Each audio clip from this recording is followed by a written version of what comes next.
Malo nas, jel nas ima i polako će se ovo sve iskristalisati. Nemojte nasjedati na neke fore. Ako mislite sad da neko je na listi, da mu dobro ide, da ubire pare, da je u gasu, što bi rekli, da trebate i vi to da radite. Nemojte, zato što je to pogrešan put koji ne vodi na dobro. Pare se potroše, trebate sačuvati zdrav razum, obraz, imidž svoj neki normalan, poštovanje držati od ljudi. Kako će vas sutra neko poštovati ako ste vi razbijali jaja od glavu i pušili kvake od vrata, razumijete? Kako će vas neko poštovati?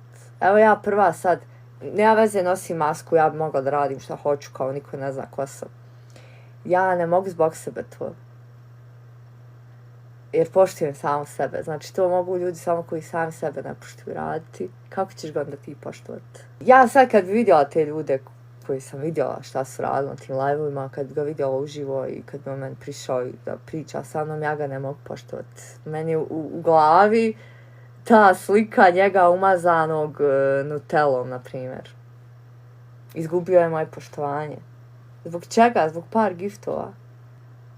Pare vrteđe, burgija neće. Kanatoro, da, to po tome vidiš da su ljudi spremni na sve za pare.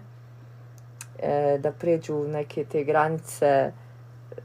Šta god, ja sam vidjela Stanelija koji je pušio auspuh od auta, mjenjač. Ljudi moji dragi. Onda vidiš pravu istinu koji šta. Bravo Kanatoro, vi kao gifteri imate moć u svojim rukama da upravljate sa tim ljudima i oni vama dođu kao marionete, one igračke i vi sa njima upravljate. Znači vi ste tu u stvari ti koji vode taj live i ti sad njemu kažeš, na primjer, hajde sad poslaću ti nešto, ti ćeš napisati moje ime na čelo, na primjer. Ti si taj koji drži konce u rukama. I mnogi su možda, oni svjesni toga, da su oni tu samo obične marionete kojima neko drugi upravlja, ali njima su toliko te pare drage da im uopšte nije briga šta će neko misliti o njima i možda će se zapitati kad se te pare potroše, a doći taj moment, niko neće ponijeti sa sobom, na kraju krajeva valja umrijeti. Zato sam odlučila, mene su isto mnogi nagovarali, i tiktokeri i ovako gifteri, na neke stvari, da bude zanimljivije, da bude više ljudi u live-u, da bude više giftova, da bude na listi, svakakvih je tu ideja bilo, koje se naravno sad trenutno provode u djelo. Ja sam odbila, rekla sam neću da učestvujem, neću da budem dio toga, ne. Tako da vidjet ćemo polako, što kaže Gunners Gun, strpljen, spašen, znači strpljenje je ključ. Ja imam strpljenja, vjerujte mi, malo ko ima toliko strpljenja koje ja imam i živce, znači niste svjesni koliko mogu toga da podnesem, da izdržim i da sačekam. Znači, mogu čekat godinama nešto. Ako to stvarno želim, ja ću čekat. Ali neću ići kraćim putem, neću tražiti prečice, neću preskakat nešto, neću ići gaziti preko mrtvi. Tako je, Farko, čeka taj dočekaj, vjerujte da je istina to. I nije sreća samo para, puno vreća, što kaže Dino Berlin. Ima toliko stvari puno u životu koje su bukvalno besplatne, a mi ih uzimamo zdravo za gotovo. Evo prvi primjer je, na primjer, voda. Ja pijem običnu vodu i to mi je najbolje piće, najdraže. I na neki način besplatno, ali imamo ga u prirodi i mi to uzmamo zdravo za gotovo, kao šta voda, i zrak, sunce, priroda, da odiš, da prošetaš, da udahneš svježeg zraka, društvo, ljubav, prijatelji, to je sve besplatno. I to ne možete kupiti. Sigurno vam kažem.